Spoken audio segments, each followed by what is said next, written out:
ပင်လယ်ဓားမြကြီးရော်ကြားဟာသူ့ရဲ့နောက်ဆုံးချိန်မှာသူပိုင်ဆိုင်တဲ့တန်မိုးကြီးရတနာတွေကိုဖွက်ထားခဲ့တယ်လို့ကြေညာခဲ့ပါတယ်။အဲစကားလေးကြောင့်ပဲချမ်းသာခြင်းနဲ့လူပေါင်းများစွာကဂရမ်းလိုင်းတွေကိုထွက်လာခဲ့တာကြောင့်ပင်လယ်ဓားမြတွေခေတ်ကစတင်လို့လာခဲ့ပါတယ်။အပျော်စီးသင်္ဘောကြီးတစ်စီးရဲ့အနီးကိုတစ်သားစီပိုင်းလေးတစ်ခုကမျောလာတာကိုတွေ့လိုက်ရပါတယ်။ဒါကြောင့်သင်္ဘောသားတွေကကုန်းပတ်ပေါ်ကိုဆွဲတင်လိုက်တဲ့အချိန်သူတို့နောက်ကိုပင်လယ်ဓားမြသင်္ဘောတစ်စီးလိုက်လာတာကိုတွေ့လိုက်ရပါတယ်။ပင်လယ်ဓားမြလို့ကြားလိုက်တာနဲ့လူတွေအားလုံးဟာကြောက်လန့်ကုန်ကြပေမဲ့စမင်နီရောင်တဲ့ကောင်မလေးကတော့တည်ငြိမ်နေပါတယ်။တစ်ဖက်ကတိုက်ခိုက်လာတဲ့သင်္ဘောကလည်းပင်လယ်ပြင်ရဲ့အချောဆုံးဖြစ်တဲ့ခေါင်းဆောင်အီဘေဒါရဲ့သင်္ဘောဖြစ်ပါတယ်။သူတို့ရဲ့တိုက်ခိုက်မှုကြောင့်စီပိုင်းကလေးကသင်္ဘောဝမ်းထဲကိုရောက်သွားခဲ့ပါတယ်။ပင်လယ်ဓားမြတွေကအပျော်စီးသင်္ဘောပေါ်တက်လာခဲ့ချိန်သင်္ဘောသားတွေရဲ့ခိုင်းဘက်ဖြစ်တဲ့လူသေးလေးခိုဘီက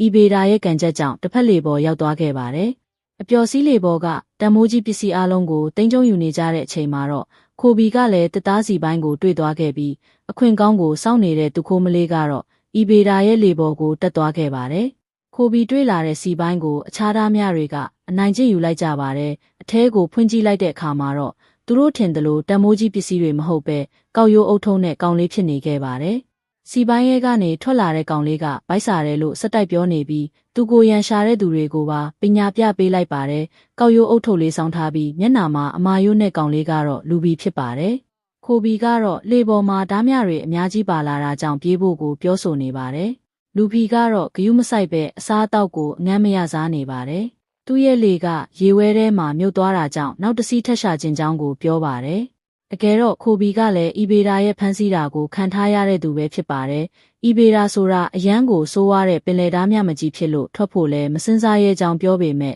အပူပင်ကင်းတဲ့လူဘီကတော့ဂယုမဆိုင်ပဲရဲနေပါတယ်။ကောင်မလေးကလည်းဓားမြတွေရဲ့ပစ္စည်းတွေကိုမကြောက်မလန့်နဲ့ပြန်ခိုးနေပါတယ်။လူဘီရဲ့ပညာပေးတာခံလိုက်ရတဲ့သင်္ဘောသားတွေက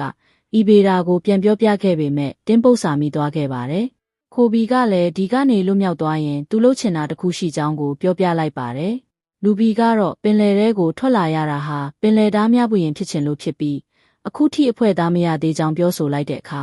ခိုဘီကအဲ့လိုဖြစ်ဖို့ဆိုရင်ဝမ်ပီလို့ခေါ်တဲ့အရာရှိမှဖြစ်ကြောင်းပြောပြလိုက်ပါတယ်။တကဘာလုံးကပင်လယ်ဓားမြတွေကဝမ်ပီကိုလိုက်ရှာနေကြတာဖြစ်လို့လူဘီလိုကောင်မျိုးကထိတ်ဆုံးကိုမရောက်နိုင်ကြောင်းကိုခိုဘီကပြောပေမဲ့လူဘီကတော့ဖြစ်နိုင်တာမဖြစ်နိုင်တာကိုဂယုမဆိုင်မနေပဲသူကတော့မဖြစ်ဖြစ်အောင်လုပ်မယ်ဆိုတာကိုပြောပြလိုက်ပါတယ်။အဲ့ဒီစကားကြောင့်ခိုဘီကလည်းသူ့ရဲ့ရေတပ်ဗိုလ်ချုပ်ဖြစ်ဖို့ကိုဆုံးဖြတ်လိုက်ပါတယ်။အီဘေဒါကိုလည်းဖမ်းမယ်လို့ကြွေးကြော်နေတော့အီဘေဒါကရောက်လာခဲ့ပါတယ်။လူဘီကိုတွေ့တဲ့အခါကျေးစားဆိုလို့ထင်လိုက်ပေမဲ့ဟုတ်မနေတဲ့အပြင်လူဘီကရုပ်ဆိုးတဲ့ဖက်တီးမလို့ပါပြောလိုက်ပါတယ်။အဲ့ဒီစကားကြောင့်အီဘေဒါလည်းတောင်းကျမ်းမာတော့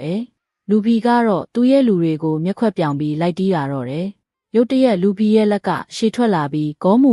တို့တိုက်ကွက်နဲ့အားလုံးကိုအမောက်သိပ်လိုက်ပါတယ်။လူဘီကသူဟာရာဘာလူသားဖြစ်ကြောင်းပြောလိုက်တာကြောင့်အားလုံးကနဆိုးတစ်တီးတကယ်ရှိတာကိုယုံကြည်သွားကြပါတယ်။တစ်ဖက်မှာလည်းအီဘေဒါရဲ့ပစ္စည်းတွေကအခိုးခံလိုက်ရပြီပဲဖြစ်ပါတယ်။ခိုဘီကအီဘေဒါရဲ့ဒေါသကိုတီးလို့လူဘီကိုပြေးဖို့ပြောပေမဲ့လူဘီရဲ့စကားတွေကြောင့်အီဘေဒါကိုဖတ်တီးမလို့ခေါ်လိုက်ပါတယ်။သူကရေနက်ပိုင်းမှာရှိတဲ့အီဘေဒါလိုဓားမြတွေကိုဖမ်းမယ်လို့ပြောလိုက်တာကြောင့်တင်းပုတ်စာမိတော့မဲ့အချိန်မှာလူဘီကခေါင်းနဲ့ဝင်ခံလိုက်ပါတယ်။ရာဘာလူသားဖြစ်တာကြောင့်လုံးဝနာကျင်မှုမရှိပဲရာဘာလက်တီးတစ်ချက်နဲ့ပါအဆုံးသက်ပေးလိုက်တာကြောင့်ကျမ်းမာတယ်ဆိုတဲ့ပင်လယ်ဓားမြမကြီးအီဘေဒါလည်းအဝေးကိုလွင့်သွားခဲ့ပါတယ်။ကျန်တဲ့လူတွေကိုလည်းခိုဘီအတွက်လေတစီးပေးဖို့လူဘီကအမိန်ပေးလိုက်ချိန်မှာပဲရေတပ်သင်္ဘောတွေရောက်လာတာကြောင့်ခိုဘီကလည်းလူဘီနဲ့အတူပြေးလာခဲ့ရပါတယ်။ဝမ်ပီကိုရဖို့ဂရမ်းလိုင်းကိုကြော်ဖြတ်ရအောင်မှဖြစ်လို့လူဘီအနေနဲ့အခြားတော်တဲ့အဖွဲ့ဝင်တွေကိုလိုအပ်အောင်မှဖြစ်ပါတယ်။